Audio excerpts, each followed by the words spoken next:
اللہ الرحمن الرحیم۔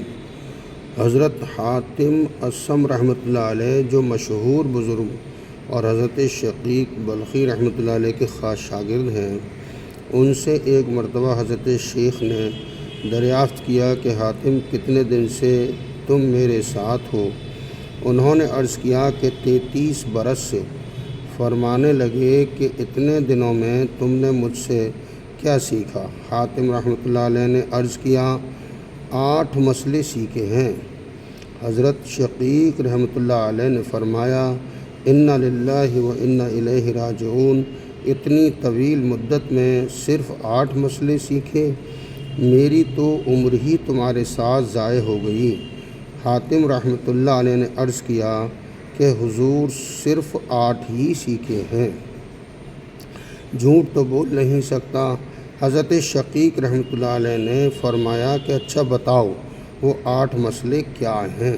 نمبر 1، میں نے دیکھا کہ ساری مخلوق کو کسی نہ کسی سے محبت ہے، بیوی سے، اولاد سے، مال سے، احباب سے وغیرہ وغیرہ، لیکن میں نے دیکھا کہ جب وہ قبر میں جاتا ہے تو اس کا محبوب اس سے جدا ہو جاتا ہے۔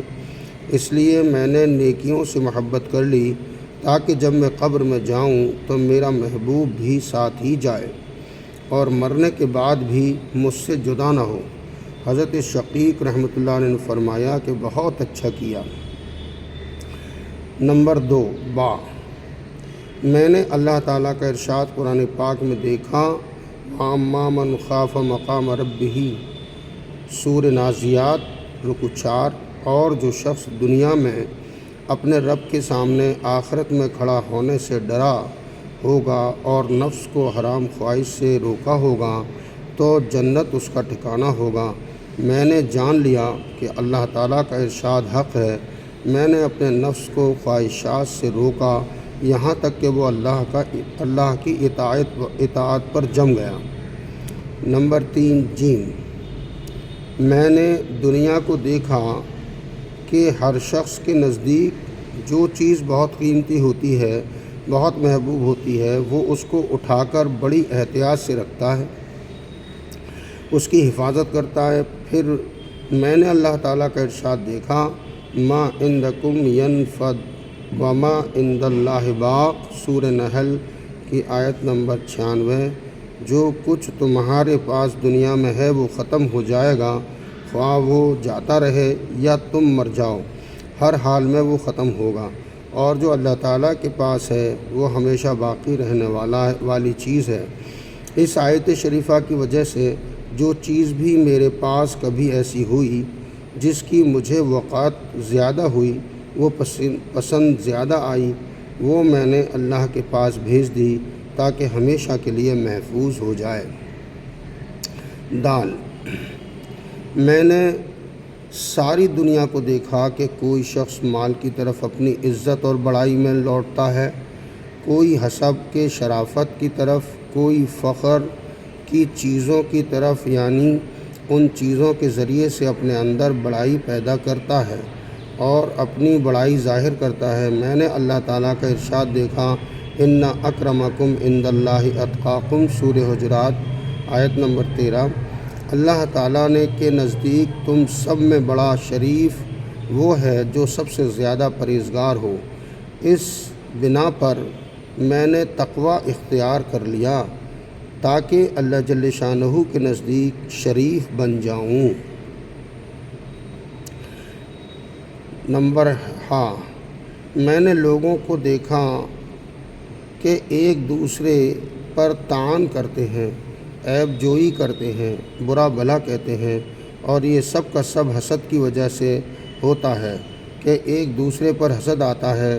میں نے اللہ تعالی شانہ کا ارشاد دیکھا نحن قسمنا بینہم معیشتہم، سورہ زخرف آیت 32، دنیاوی زندگی میں ان کی روزی ہم نے ہی تقسیم کر رکھی ہے، اور اس تقسیم میں ہم نے ایک کو دوسرے پر فوقیت دے رکھی ہے تاکہ اس کی وجہ سے ایک دوسرے سے کام لیتا رہے، سب کے سب برابر ایک ہی نمونے کے بن جائیں، تو پھر کوئی کسی کا کام کیوں کرے؟ کیوں نوکری کرے اور اس سے دنیا کا نظام خراب ہو ہی جائے گا۔ میں نے اس آیت شریفہ کی وجہ سے حسد کرنا چھوڑ دیا، ساری مخلوق سے بے تعلق ہو گیا، اور میں نے جان لیا کہ روزی کا بانٹنا صرف اللہ تعالیٰ ہی کے قبضے میں ہے، اور جس کے حصے میں جتنا چاہے لگائے۔ اس لیے لوگوں کی عداوت چھوڑ دی اور یہ سمجھ لیا کہ کسی کے پاس مال کے زیادہ یا کم ہونے میں ان کے فعل کو زیادہ دخل نہیں ہے، یہ تو مالک الملک کی طرف سے ہے، اس لیے اب کسی پر غصہ ہی نہیں آتا۔ واو! میں نے دنیا میں دیکھا کہ تقریباً ہر شخص کسی نہ کسی سے لڑائی ہے، کسی نہ کسی سے دشمنی ہے۔ میں نے غور کیا تو دیکھا کہ حق تعالیٰ شانہ نے فرمایا ان الشیطان لکم عدو فاتخذوہ عدوا، سورہ فاطر آیت 6۔ شیطان بلا شبہ تمہارا دشمن ہے، بس اس کے ساتھ دشمنی ہی رکھو، اس کو دوست نہ بناؤ۔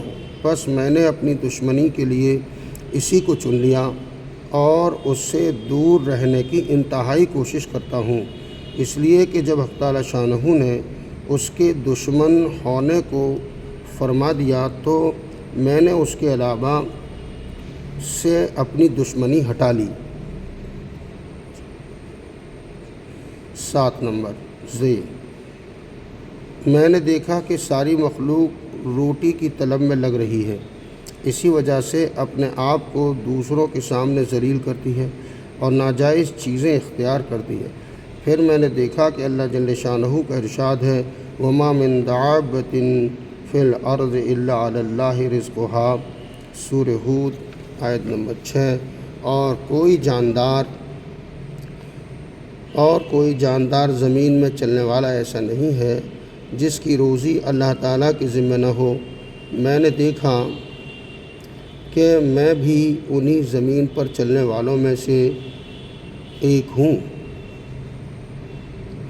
جن کی روزی اللہ تعالیٰ کے ذمہ ہے، بس میں نے اپنے اوقات ان چیزوں سے مشغول کر لیے جو مجھ پر اللہ کی طرف سے لازم ہیں، اور جو چیزیں اللہ تعالیٰ کے ذمہ تھیں اس سے اپنے اوقات کو فارغ کر لیا۔ نمبر 8 میں نے دیکھا کہ ساری مخلوق کا اعتماد اور بھروسہ کسی خاص ایسی چیز پر ہے جو خود مخلوق ہے۔ کوئی اپنی جائیداد پر بھروسہ کرتا ہے، کوئی اپنی تجارت پر اعتماد کرتا ہے، کوئی اپنی وسعت کاری پر نگاہ جمائے ہوئے ہے، کوئی اپنے بدن کی صحت اور قوت پر کہ جب چاہے جس طرح چاہے کما لوں گا، اور ساری مخلوق ایسی چیزوں پر اعتماد کیے ہوئے ہے جو ان کی طرح خود مخلوق ہیں۔ میں نے دیکھا کہ اللہ تعالیٰ کا ارشاد ہے وَمَن يَتَوَكَّلْ عَلَى اللَّهِ فَهُوَ حَسْبُهُ، سورہ طلاق آیت 3۔ جو شخص اللہ تعالیٰ پر توکل اور اعتماد کرتا ہے بس اللہ تعالیٰ اس کے لیے کافی ہے، اس لیے میں نے بس اللہ تعالیٰ پر ہی توکل اور بھروسہ کر لیا۔ حضرت شقیق رحمۃ اللہ علیہ نے فرمایا کہ حاتم رحمۃ اللہ علیہ تمہیں حق تعالیٰ شانہ توفیق عطا فرمائیں، میں نے تورات، انجیل، زبور اور قرآن عظیم کے علوم کو دیکھا، میں نے سارے خیر کے کام انہی 8 مسائل کے اندر پائے، بس جو ان 8 پر عمل کر لے اس نے اللہ تعالیٰ شانہ کی 4 کتابوں کے مضامین پر عمل کر لیا۔ اس قسم کے علوم کو علماء آخرت ہی پا سکتے ہیں، اور دنیا دار عالم تو مال اور جاہ کے ہی حاصل کرنے میں لگے رہتے ہیں۔ اللہ تبارک و تعالی ہم سب کو کہنے سننے سے زیادہ عمل کی توفیق نصیب فرمائے، ایمان پر خاتمہ نصیب فرمائے۔